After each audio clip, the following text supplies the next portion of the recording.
How Lenin created the USSR. From chaos, by the end of 1922, a single man had stitched together the largest country on earth from the wreckage of civil war, famine, and foreign invasion, creating a state that would dominate half the globe for 7 decades. His name was Vladimir Ilyich Lenin, and in just 5 years he had transformed a collapsing empire into the Union of Soviet Socialist Republics. How did one revolutionary dying of stroke-induced paralysis impose a completely new political architecture on territories where millions had just starved, where armies still roamed the countryside, and where even his own comrades questioned whether the revolution would survive another winter? The answer begins not in triumph, but in absolute disorder. When Lenin arrived at Petrograd's Finland station in April 1917, Russia was already disintegrating.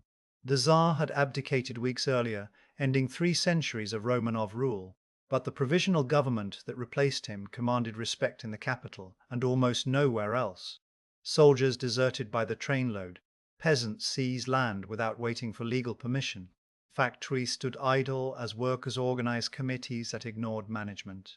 The state as a functioning organism had begun to die, and Lenin saw in that death the opportunity for something previously unattempted in human history, a workers' state built on the rubble of the old order, guided by a vanguard party that would remake society according to scientific principles. But between vision and reality stood an abyss of violence that would consume millions.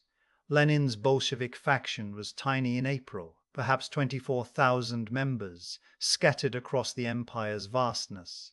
The Mensheviks, the socialist revolutionaries, the liberals, the nationalists, all had deeper roots, broader support, more experienced leaders. Lenin had spent most of the previous 17 years in European exile, writing pamphlets, feuding with comrades, waiting for the revolutionary moment Marx had promised. When that moment arrived, it came not from the working class rising in disciplined unity, but from systemic collapse, accelerated by the meat grinder of the First World War. 3 million Russians had died in the trenches. The economy had converted entirely to war production, leaving cities without bread and countryside without tools. Inflation spiraled beyond control. The provisional government, fatally, decided to continue the war, believing Russia's alliance with France and Britain was sacred. Lenin, returning via sealed train through Germany with tacit permission from the German High Command, understood that the war was now his weapon. He offered peace, land, and bread. 3 words that cut through every ideology, every hesitation, every legal nicety. If you're watching this because you want to understand how political systems actually collapse and rebuild, how power really works when institutions fail, subscribe now because we're mapping the mechanics of revolutionary state building that textbooks simplify into slogans.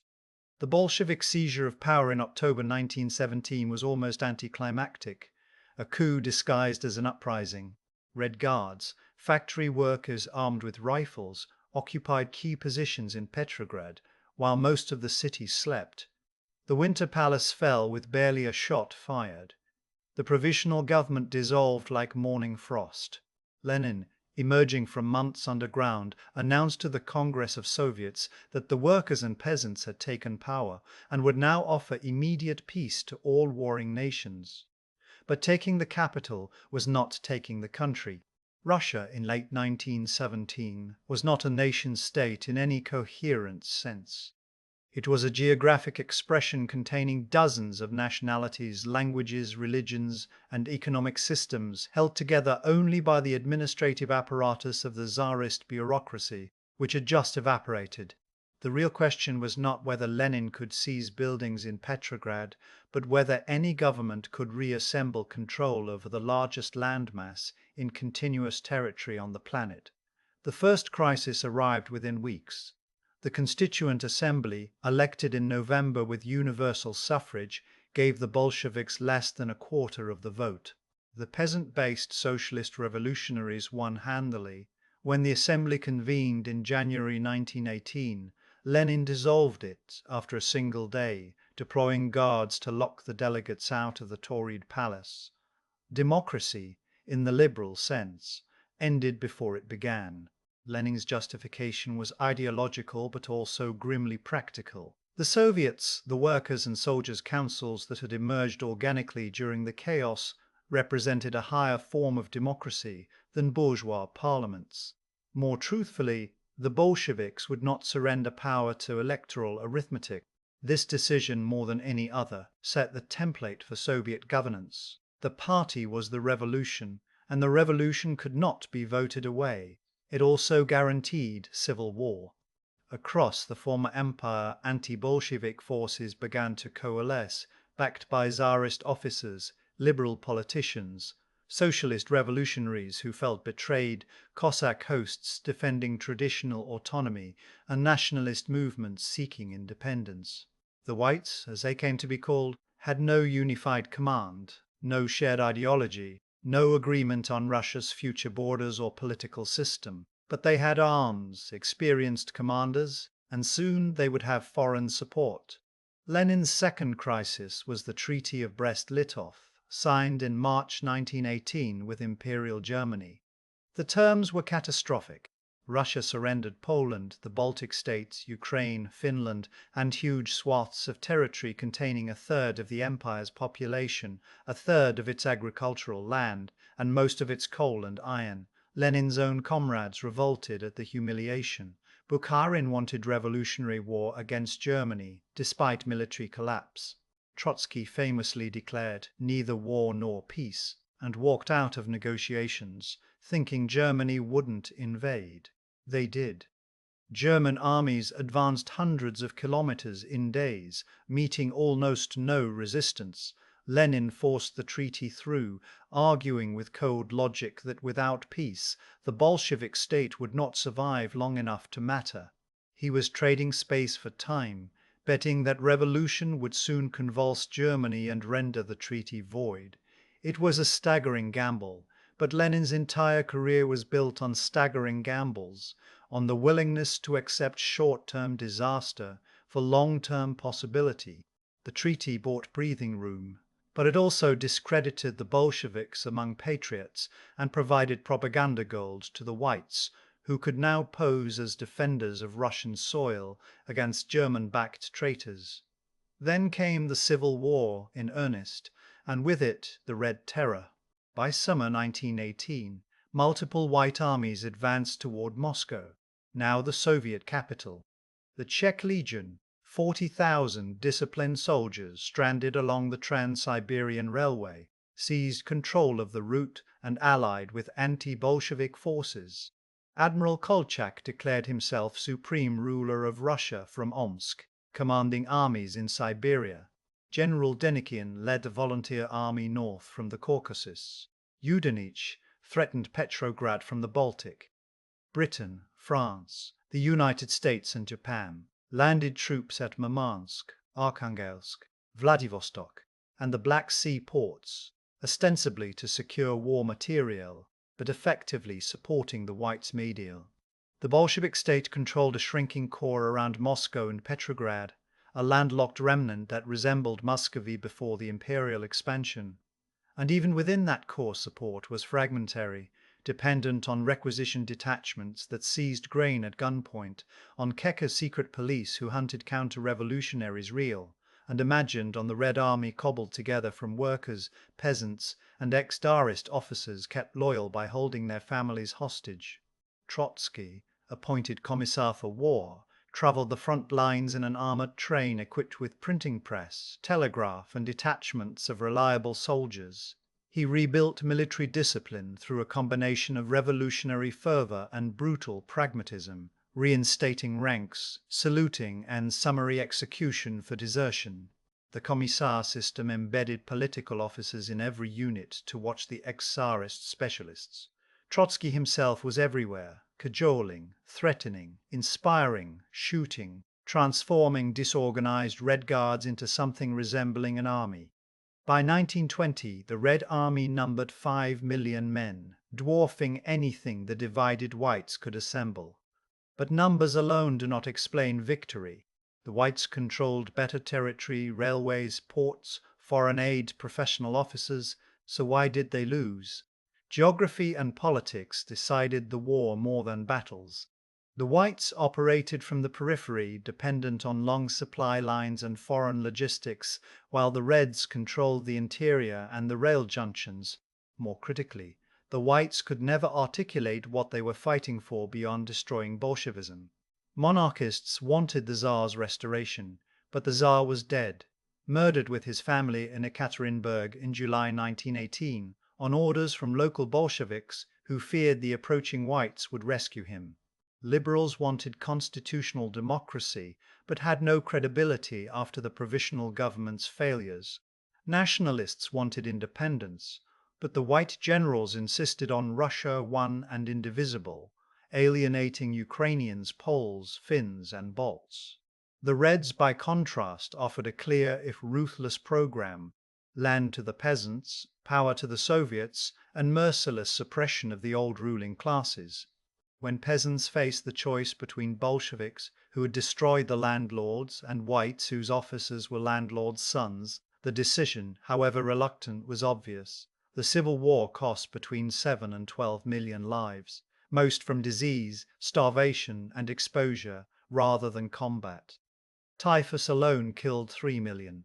The economy shattered completely.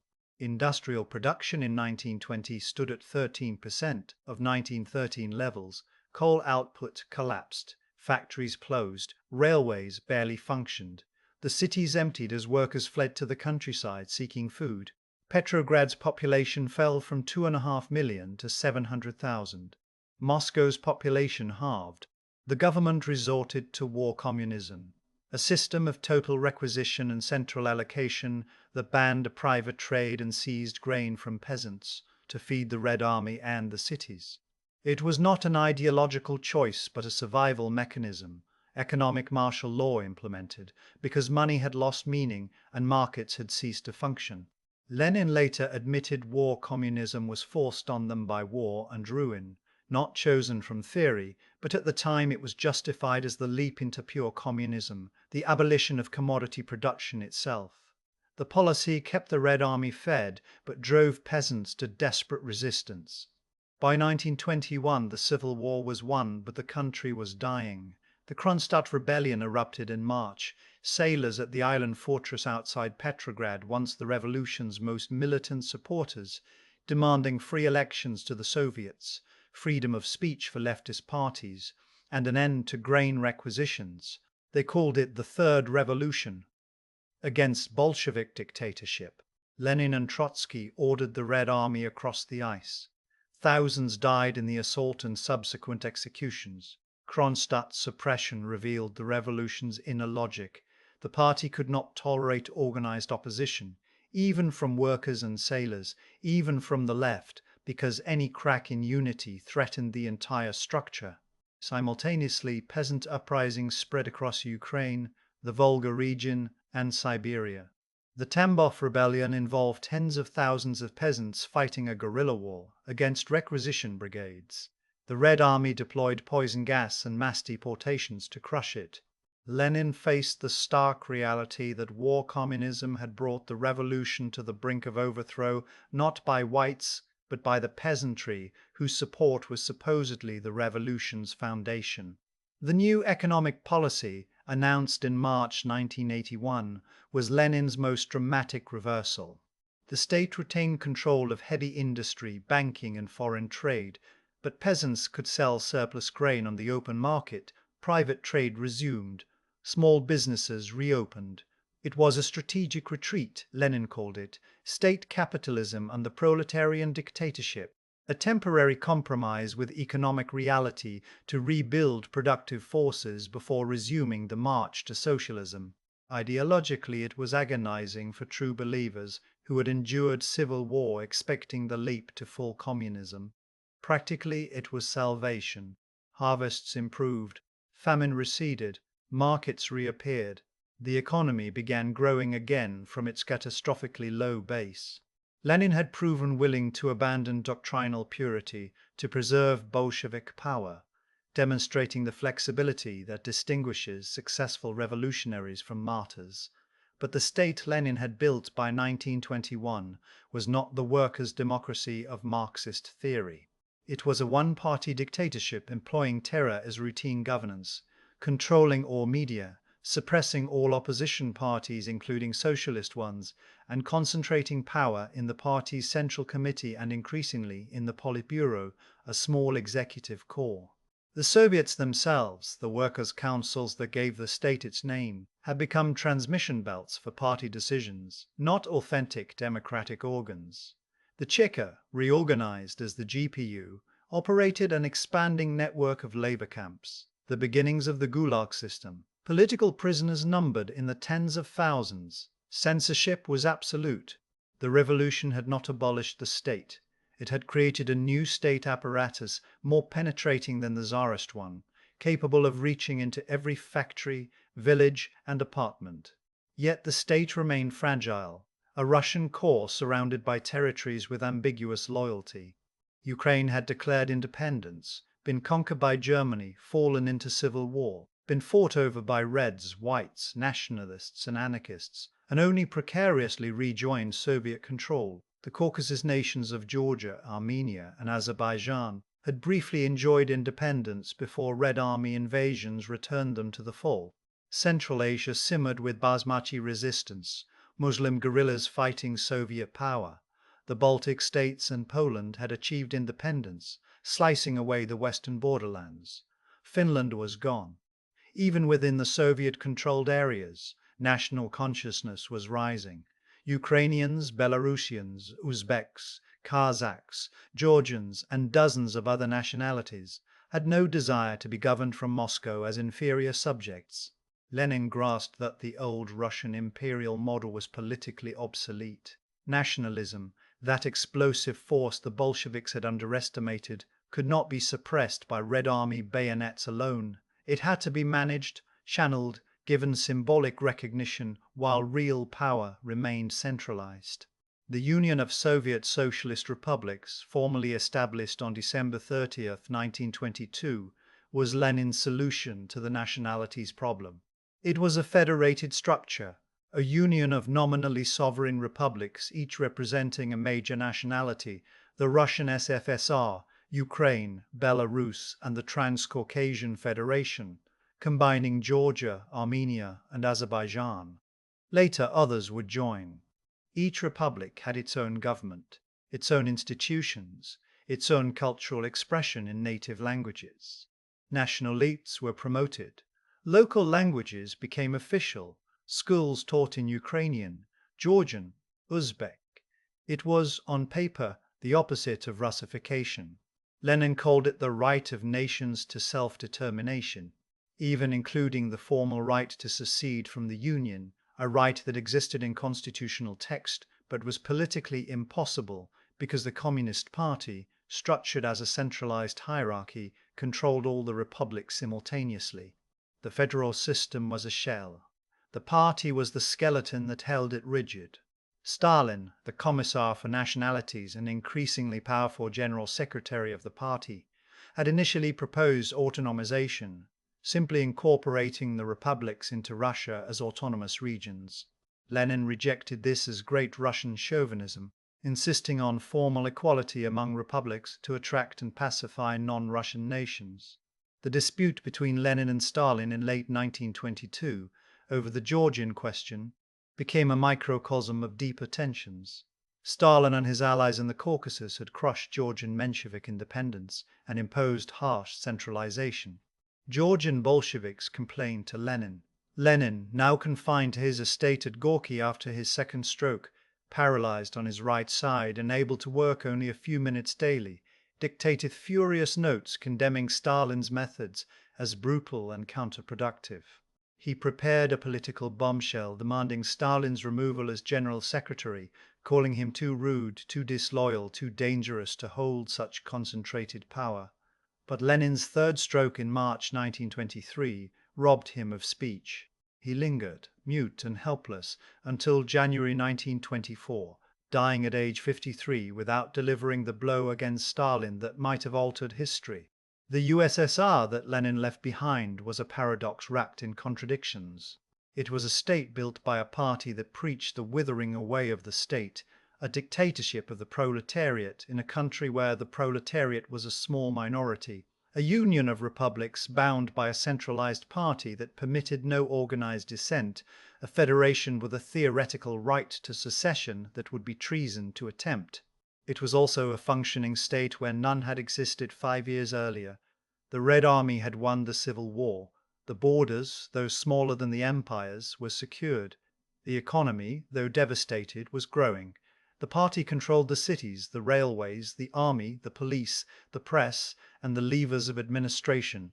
What had been chaos in 1917 was now order, brutal and repressive, but order nonetheless. Lenin's method had been ruthless pragmatism disguised as ideological necessity. When doctrine conflicted with survival, he chose survival and redefined doctrine. The Brest-Litovsk surrender, war communism's extremism, the new economic policy's retreat, the federal structure concealing centralized dictatorship, all were tactical adaptations justified in Marxist language, but driven by immediate crises. Lenin was not a dreamer waiting for history to unfold according to theory. He was an operator who seized opportunities, made bold decisions under uncertainty, accepted horrific costs, and built institutions designed to concentrate power in the hands of those who understood the science of revolution, meaning himself and the party elite. The result was a state apparatus capable of total social transformation, of industrializing a peasant country, of defeating Nazi Germany, of challenging American hegemony, and of murdering millions of its own citizens in the name of progress. The long-term consequences of Lenin's creation rippled across the 20th century. The USSR became the model and sponsor for communist parties worldwide, exporting revolution to China, Cuba, Vietnam, inspiring movements from Africa to Latin America.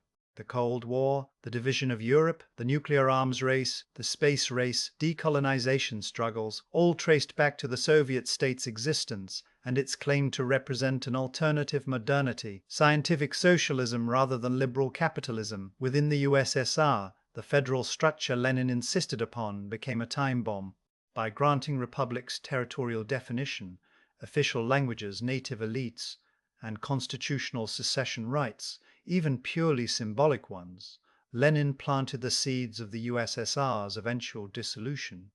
When Gorbachev's reforms weakened the party's grip in the late 1980s, nationalist movements in Ukraine, the Baltics, the Caucasus, and Central Asia used the federal framework to claim independence, and in 1991, the USSR fractured along the borders of the republics Lenin had created 70 years earlier.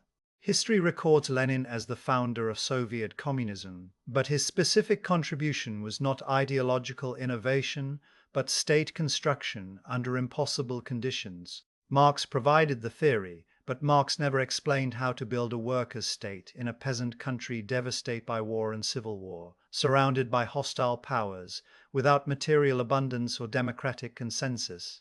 Lenin's answer was the vanguard party as permanent dictatorship, terror as administrative tool, and tactical flexibility married to strategic ruthlessness. It worked, in the narrow sense that the state survived and expanded, but the human cost was staggering, and the political culture he established, where power flowed from the gun and the party meeting rather than elections or law, made Stalin's rise and the Great Terror not aberrations but logical extensions of the system's internal logic. The Soviet Union that emerged from Lenin's 5 years of revolutionary state-building was perhaps the most ambitious political experiment of the modern age. An attempt to abolish capitalism, class society, and the nation-state itself, replacing them with scientific planning, collective ownership, and proletarian internationalism.